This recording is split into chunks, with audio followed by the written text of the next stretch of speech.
2 minutes pour comprendre. Aujourd'hui, est-ce qu'on peut avoir une Mickey et pratiquer une activité physique? C'est la question que je vais poser au professeur Laurent Bougerie. Mickey, activité physique, c'est bien, c'est pas bien? Quel type d'activité? Racontez-nous tout. Alors, il faut oublier qu'on a une Mickey, on est avant tout une personne humaine et l'activité sportive, c'est quelque chose d'indispensable à se sentir bien dans sa tête, dans son corps, et ça, en plus, c'est vertueux parce que ça allonge l'espérance de vie. Donc, il faut avoir une activité physique, et le fait d'avoir une Mickey va poser problème uniquement lorsque la Mickey est ce qu'on appelle en poussée. C'est-à-dire qu'il y a des symptômes inflammatoires, qu'on est fatigué et qu'on ne peut pas assurer une activité physique à laquelle on est habitué à ce moment-là. Donc on va choisir son activité physique en fonction des périodes, poussée, rémission, ou alors on va plutôt choisir une activité physique qui s'adapte aux deux périodes. Qu'est-ce qu'on va faire? Alors, en gros, il y a deux types d'activités physiques. Il y a les activités douces ou d'endurance, comme la marche, le vélo, la natation, à rythme lent.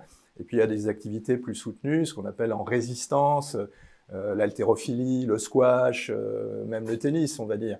Et donc, quand on est en poussée inflammatoire, je pense et qu'on en sort, il vaut mieux avoir des activités douces, ne serait-ce aussi que quand on a été en poussée inflammatoire, la masse musculaire, les protéines ont un petit peu fondu et qu'il faut reconstituer ça, et que ça fait un peu concurrence de faire à la fois, par exemple, de la gonflette et de vouloir récupérer les muscles qu'on a perdus à l'occasion d'une poussée.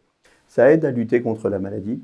Moi, je crois, mais c'est très difficile à démontrer, mais c'est simplement ce qu'on appelle en anglais le coping ou la résilience. C'est savoir vivre avec sa maladie. Je pense qu'on vit mieux en ayant des sources de plaisir, moins penser à sa maladie, que ce soit l'alimentation, l'activité physique en fait partie. Et puis alors un dernier point, la sédentarité, rester assis comme je suis pendant des heures, c'est pas bon, ça contrarie un peu l'activité physique. Donc de temps en temps, toutes les 2 heures, il faut faire un petit tour avant de se rasseoir. Voilà, bougez, y compris si vous avez une Mickey. Nos émissions vous plaisent, alors aidez-nous à faire grandir la chaîne pour parler santé au plus grand nombre. Partagez, likez, abonnez-vous.